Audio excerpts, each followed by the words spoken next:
Mesdames et messieurs, bonsoir. Bienvenue sur Malinov pour une nouvelle édition. Suivons ensemble le contenu du jour.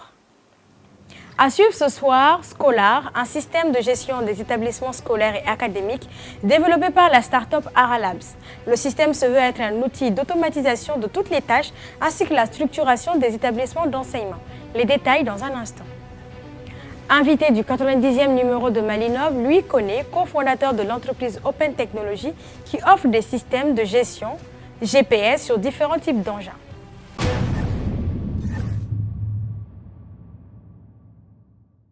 Neuralink, une start-up américaine neurotechnologique qui développe des implants cérébraux d'interface directe neuronale, c'est-à-dire une cellule spécialisée conçue pour transmettre l'information des nerfs vers le cerveau, a reçu le feu vert de ses autorités de tutelle pour recruter des humains afin de tester sur eux des implants cérébraux. La start-up cofondée par Elon Musk envisage d'utiliser ces implants pour traiter des conditions telles que l'obésité, l'autisme ou encore la dépression. Le développement en images.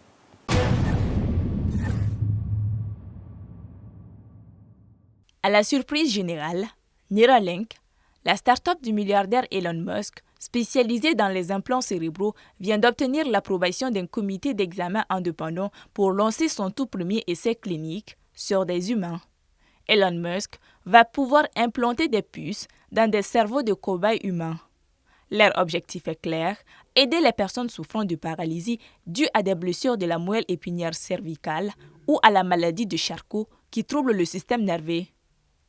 C'est une grande nouvelle pour ces personnes qui attendent depuis longtemps un traitement. Toutefois, ces essais prendront environ 6 ans pour être terminés. La méthode Neuralink est plutôt futuriste. Ils vont utiliser un robot pour implanter une puce dans une région spécifique du cerveau qui contrôle nos mouvements volontaires. L'objectif principal de cet essai est de permettre aux gens de contrôler un curseur d'ordinateur ou un clavier uniquement avec leurs pensées. La puce intégrera une petite batterie qui sera rechargeable sans fil à travers le crâne. Au départ, Neuralink espérait obtenir l'autorisation d'implanter son dispositif chez 10 patients, mais les discussions avec la Food and Drug Administration des États-Unis, une autorité qui s'apparente à l'Office central des stupéfiants OCS ici au Mali, ont abouti à un nombre plus restreint en raison de préoccupations liées à la sécurité. Cependant, nous ne savons pas encore combien de patients ont été approuvés. Elon Musk a de grandes ambitions pour Neuralink. Il envisage d'utiliser ces puces pour traiter des conditions telles que l'obésité, l'autisme, la dépression ou même la schizophrénie. Cependant, même si ces dispositifs interface cerveau-ordinateur s'avèrent sûrs pour une utilisation humaine, les experts estiment qu'il faudra encore plus d'une décennie pour obtenir une autorisation commerciale. Les inscriptions pour devenir cobaye sont ouvertes si vous aussi, vous voulez une petite batterie au lithium collée à votre cerveau. Alors, à vos candidatures.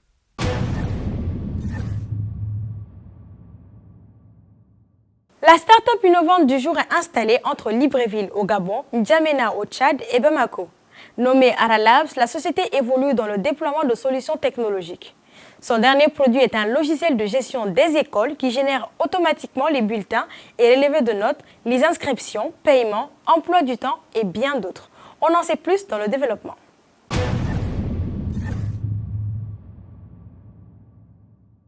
Aralabs est une société pluridisciplinaire. Elle intervient auprès d'autres sociétés dans les domaines de l'ingénierie informatique, audit et conseil, réseau et télécom, logiciels et gestion, site internet et développement d'applications. Le nouveau produit de l'entreprise est un logiciel de gestion. Le produit est le fruit d'un constat nous confie l'ingénieur informaticien Salatiel Mbaye-Nessem, professeur d'université et partenaire du projet. Et je constate qu'il y a un besoin, c'est-à-dire les données sont traitées de manière traditionnelle, c'est-à-dire manuellement. Donc, qu'est-ce qu'il faut faire? Il faudra développer une application permettant de gérer toute ou une partie de ces informations. Et c'est la raison pour laquelle nous avons, en collaboration avec Aralabs, développé cette application. Nommée Scholar, l'application est un système de gestion des établissements scolaires et académiques. Elle prend en compte tous les systèmes de l'école avec des fonctionnalités axées sur le paramétrage des éléments conformément à la base de données intégrée du système. Lorsque un étudiant vient ou un élève, il s'inscrit et on l'inscrit, l'administration l'inscrit dans la base de données de l'établissement et il gère son inscription, il gère son paiement et son affectation. Et cette application permet également de gérer les évaluations, c'est-à-dire les différents examens. Elle permet également de gérer les programmations et emploi du temps. Ça vous permet de faire la programmation de vos enseignants et les affecter dans des salles de classe en fonction de leur de temps que vous les avez accordé. Et elle permet également la gestion des relevés de notes ou encore bulletins de notes. Des écoles maternelles, des universités, ainsi que des établissements de formation professionnelle. Au-delà des fonctionnalités générales, le manager a une vue d'ensemble sur les entrées et sorties de la comptabilité. Et je vois qu'il y a des fondateurs des universités qui se plaignent du fait des entrées des frais de scolarité. Ils ne savent pas comment est-ce que l'argent est géré. L'argent, parfois, est détourné. Et lorsque cette application vient, elle vous permet d'enregistrer toutes les informations concernant les finances. Et même si l'argent doit sortir, on doit signaler à la base de données. Et à chaque fois que l'argent entre, et une petite parenthèse, le fondateur, par exemple, peut se connecter à la base de données et contrôler toutes les entrées et les sorties de l'argent. Et tout est facturé dans la base de données. Voilà sa particularité. Et la deuxième particularité, elle permet de traiter de manière automatique, en temps réel, toutes sortes d'informations concernant l'établissement. Pour Aralabs, le logiciel est personnalisé en fonction des besoins du client et s'étend sur une grille mensuelle de 20 000 à 100 000 francs CFA en fonction des établissements et des besoins de ces derniers.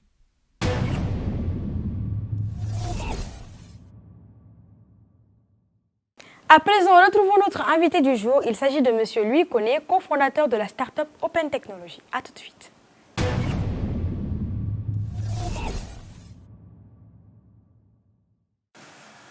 Bonsoir M. Koné. Bonsoir. Merci d'être avec nous ce soir. Ok, merci. Vous êtes le cofondateur de l'entreprise Open Technology qui sera bien. au cœur de nos discussions aujourd'hui. Oui, c'est bien ça. Mais avant d'en venir à Open Technology, dans votre biographie, vous vous définissez comme un spécialiste, sinon un expert en informatique. Oui. Comment est-ce que vous êtes devenu expert ou spécialiste en informatique? Bonsoir, Anita. Bonsoir. Expert, c'est au fil du temps, les formations et les différents parcours académiques que j'ai eu à faire dans le domaine informatique. Alors, j'ai gestionné pas mal de domaines en informatique, en commençant par les matériels, c'est-à-dire les équipements de bureau, la réparation, dépannage des différents équipements. Après ça, j'ai eu à faire d'autres formations qui étaient dans le domaine du réseau, du système réseau. Je me suis spécialisé dans pas mal de couches en réseau. Après ça, maintenant, on est venu vers le développement des applications, que ce soit d'applications web, desktop ou Android. On a commencé aussi à se spécialiser dans ces différents logiciels aussi. Donc, au fil du temps, avec les expériences et tout, l'expertise est venue de toutes ces expériences-là. D'accord. Voilà. Et suite à cette expertise, après avoir travaillé dans d'autres domaines, bien sûr, vous êtes avec un ami, ou sinon on dira un associé, vous avez créé Open Technology. Ah oui, c'est bien ça. Dites-nous, qu'est-ce que fait Open Technology? Open Technology était une jeune entreprise qui est au Mali depuis 2018. Donc nous évoluons dans le domaine informatique, plus précisément. Tout ce qui est le dépannage, les systèmes informatiques des entreprises, le développement d'applications web et les sites surtout, hein, des différentes structures sur place. Et aussi, on a d'autres projets dans le domaine informatique, à savoir les GPS. Hein, donc, d'où on est spécialisé dedans. On fait pas mal de projets sur ces différents aspects maintenant. Et justement, vous avez un produit phare qui est un système de gestion GPS polyvalent installé sur divers engins. On parle de quel type d'engin? Bon, les engins, c'est vraiment divers parce que ça commence depuis les voitures, les motos. Hein. Quand tu veux traquer tes objets, par exemple, si tu as un colis important que tu dois envoyer quelque part et tout, il y a des systèmes GPS qu'on peut intégrer dans ce colis pour que tu puisses savoir la traçabilité de ce colis, là où ça est et tout. Et même si ça doit aller à l'extérieur ou un truc ce genre, donc tu peux traquer ton colis, tu peux savoir c'est à quel niveau, c'est à quel niveau. Et aussi on part un peu plus loin, même dans le contexte des personnes humaines aussi, il y a à savoir les enfants, les personnes âgées qui ont souvent des maladies ou bien des trucs. Donc, si je comprends bien, le système de GPS n'est pas installé sur la voiture ou la moto, mais sur le matériel qui est emporté dans l'engin, c'est ça? Et on peut l'installer sur les motos ou sur les voitures, mais aussi des colis ou quoi. D'accord. Voilà. Sinon, pour les voitures, on peut l'intégrer dans le système électrique voilà, de la voiture, du véhicule en quelque sorte, que ce soit la voiture ou la moto, on peut l'intégrer dans le système électrique. Parce qu'on a plusieurs types de GPS. Il y en a d'autres qui sont autonomes. On n'a pas besoin de système, eux-mêmes ils ont leur batterie intégrée, donc là, c'est autonome. Mais il y en a d'autres, on l'installe sur les systèmes électriques de l'engin. C'est-à-dire, c'est la batterie de l'engin qui va l'alimenter. Vous voyez, non? Donc, eux-mêmes, ils ont une batterie incorporée. Si c'est installé sur l'engin, ça va charger cette batterie. Donc, au cas où, si l'engin tombe en panne, ou bien si la batterie ne fonctionne plus, ou bien si quelqu'un enlève la batterie, donc il y a des autonomies dans les systèmes GPS même, où ça va se prendre en charge tout seul. Dans le cas d'un colis, par exemple, est-ce que ça veut dire que l'outil GPS, c'est assez minime, sinon assez petit, pour qu'on ne se rende pas compte qu'il y a un GPS à l'intérieur du colis? Oui, il y a différents types. Il y en a qui sont un peu longs et puis il y en a qui sont vraiment minimes, qu'on peut incorporer sans comme ça. Qu'est-ce qui fait la différence, les deux? Est-ce que c'est en fonction de la commande ou c'est pratiquement la même chose? Bon, la différence, c'est surtout l'autonomie. Voilà, c'est surtout l'autonomie. Parce qu'il y en a d'autres GPS qui peuvent faire même 2 ans sans être chargés. Ça part en veille quand ce n'est pas utilisé. Quand tu as besoin de l'activer, il suffit juste d'envoyer des commandes à travers des systèmes SMS sur le téléphone. Donc tu envoies juste des commandes. Ça active directement, ça l'enlève en veille et tu commences à suivre. Soit mais qu'est-ce qui gère? Est-ce que par exemple, il y a une application en back-office qui gère? Ah oui, bien sûr, bien sûr. Il y a une application. L'application est Android, web. Hein. Je peux l'installer aussi sur le desktop, genre sur un ordinateur et consort. Donc, tu peux accéder à pas mal de plateformes, quoi, avec des simples clics. Tu peux voir la traçabilité de ton colis ou de ton engin. Au-delà du colis de l'engin, vous avez dit qu'il y a aussi les personnes. Ah oui. Donc, dans quelle mesure est-ce que vous tracez les personnes? Bon, c'est surtout pour la sécurité. Hein. Maintenant, il y a tellement de ces systèmes un peu bizarres, des pertes d'enfants et consorts. Donc, il y a des parents d'élèves qui cherchent à protéger leurs enfants. Donc, pour le faire, c'est par la prévention, quoi. Au fait, tu vas savoir là où se trouve ton enfant en temps réel. Mais il s'agit de quel type de GPS qu'on peut installer sur une personne et où on sait automatiquement où est-ce que la personne va? Oui, bon. Dans ce contexte, c'est les montres qu'on utilise. Ok. Voilà. C'est des montres connectées? C'est les montres connectées, mais c'est des montres GPS en quelque sorte. C'est un peu différent des montres ordinaires connectées qu'on a l'habitude d'utiliser. Ça, ce sont des montres GPS. C'est adapté même pour les enfants. Parce que la plupart, c'est adapté pour les enfants. Genre, ils portent comme des montres normales. Il y a l'heure, il y a tout. Ça prend les fréquences cardiaques et tout. Ils peuvent prendre des photos avec. Ils peuvent vraiment appeler avec. On peut faire tout ça avec. Mais au fond, c'est des GPS. La manière dont on suit les véhicules et tout, on peut suivre aussi ces bracelets-là à travers le téléphone ou à travers les autres plateformes. Donc cette montre a des fonctionnalités telles que la prise de photos? Oui, c'est comme une montre ordinaire. Ouais, ça fait les mêmes choses que la montre ordinaire. Bon, pas la montre ordinaire, parce que la Oui. montre ordinaire, on a juste l'heure, mais c'est une Oui. montre connectée. Si elle Oui. prend des photos et qu'elle peut prendre la fréquence cardiaque. Oui, c'est bien ça.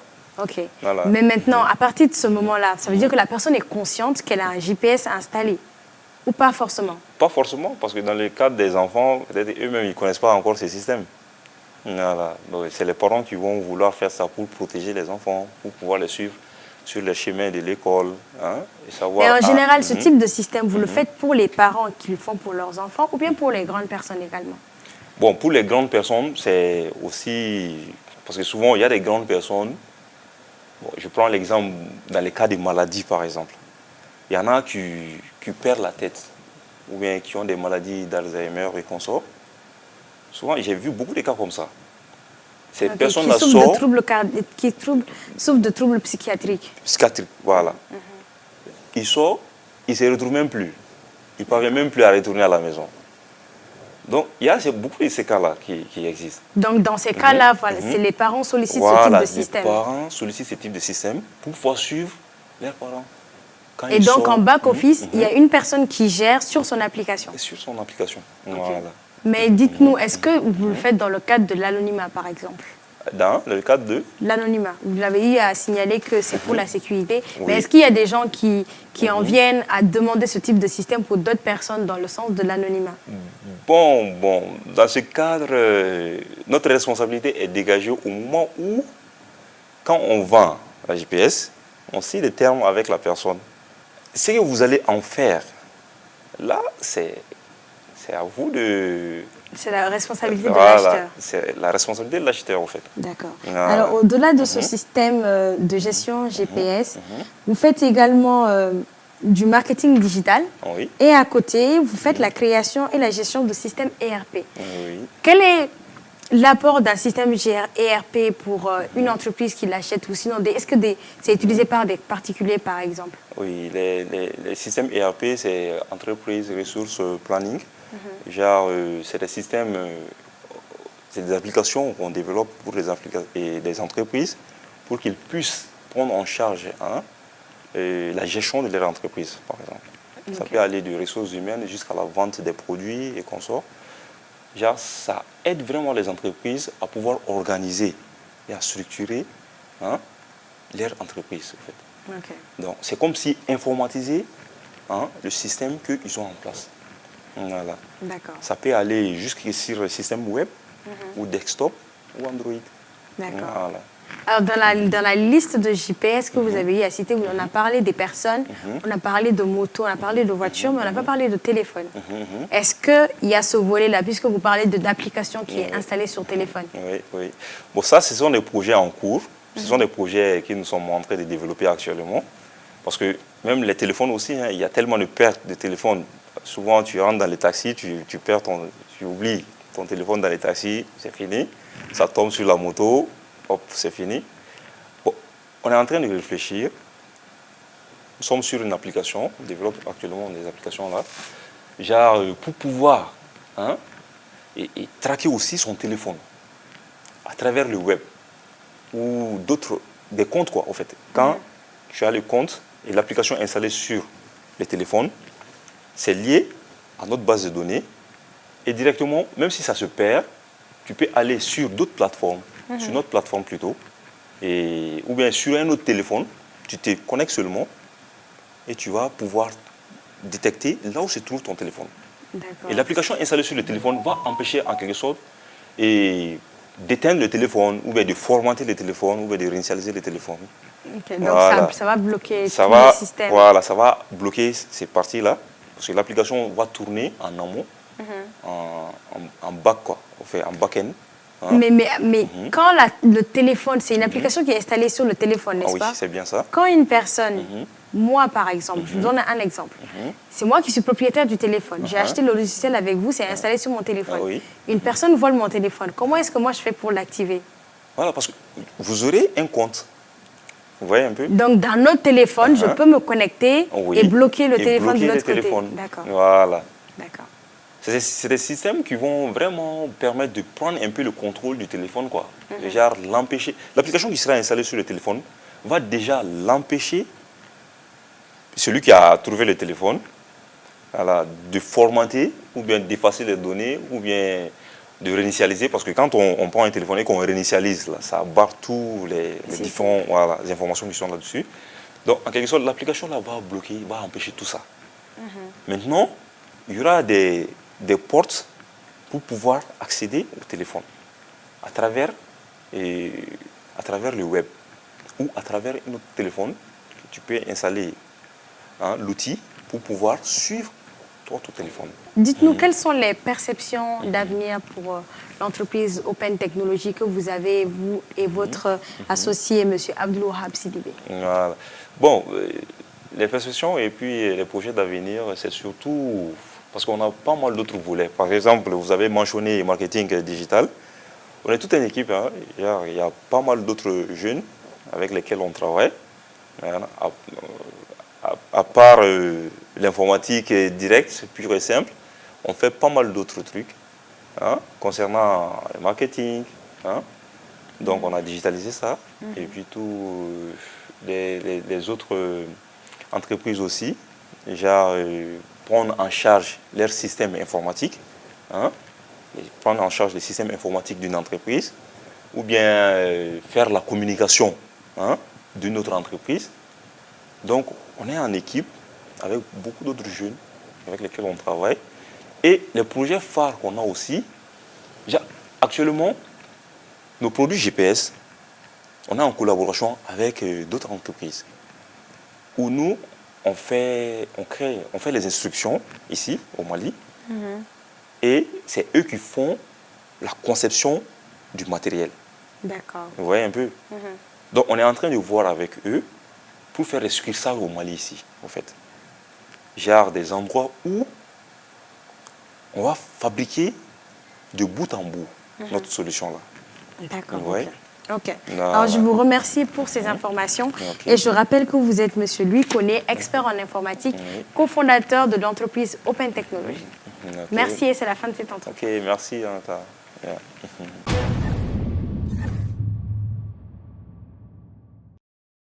L'iPhone 15 est disponible depuis le 22 septembre. Ce bijou de la tech suscite la controverse chez les utilisateurs quant aux améliorations et différences par rapport à l'iPhone 14. Pour beaucoup, l'iPhone 15 est juste un iPhone 14 avec juste de l'amélioration sur l'alliage et la caméra photo pour justifier un prix vertigineux. Cependant, pour les ingénieurs de Apple, l'iPhone 15 envoie du lourd avec plein de mises à jour tant sur la forme que la puissance, d'où la différence de loin avec l'iPhone 14. L'iPhone 15 Pro dispose du connecteur USB-C qui vient remplacer le traditionnel port Lightning, permettant une compatibilité avec de nombreux câbles de charge. On note également une évolution du châssis qui troque l'acier inoxydable pour du titane. À l'intérieur, la puce A17 Pro première du genre gravée en 3 nanomètres apporte des performances inégalées et une meilleure gestion de l'intelligence artificielle. L'autonomie de la batterie est plus accrue, épargnant les utilisateurs l'utilisation excessive des chargeurs dans la journée. Le nouveau bouton Action sert de raccourci pour de nombreuses fonctions, dont la mise en mode silencieux et peut être entièrement personnalisée pour s'adapter aux besoins de l'utilisateur. Apple change également la donne avec son annonce récente de l'arrivée de Resident Evil Village et en 2024 d'Assassin's Creed Mirage sur l'iPhone. On parle bien des mêmes jeux que sur les consoles. L'iPhone 15 reste, selon les ingénieurs d'Apple, la meilleure console de jeu. Toutefois, est-ce que toutes ces infos seront des arguments d'achat pour l'iPhone 15? Affaire à suivre.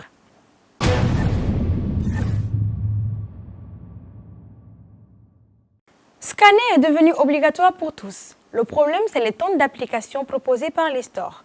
On ne s'y retrouve pas et on finit par faire avec des logiciels payants ou pas trop performants. Pour ceux d'entre vous qui scannent régulièrement des documents et qui avaient besoin d'un logiciel performant pour cette tâche, nous vous recommandons l'application QuickScan qui est gratuite, n'intègre pas de pub et ne se connecte pas à vos données. Suivons cela avec Babi.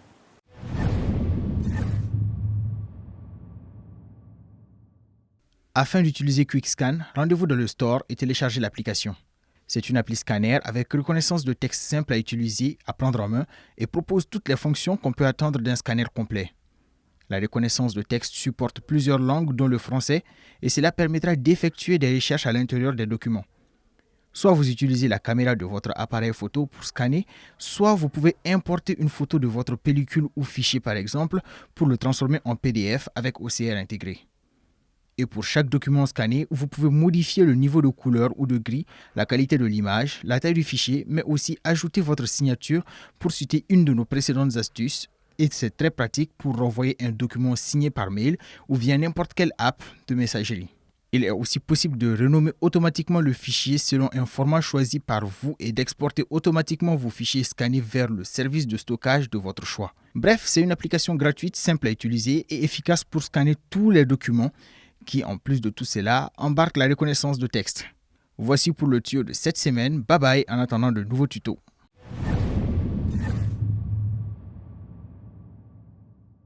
Ainsi s'achève ce 90e numéro de votre émission. Merci à tous de l'avoir suivi.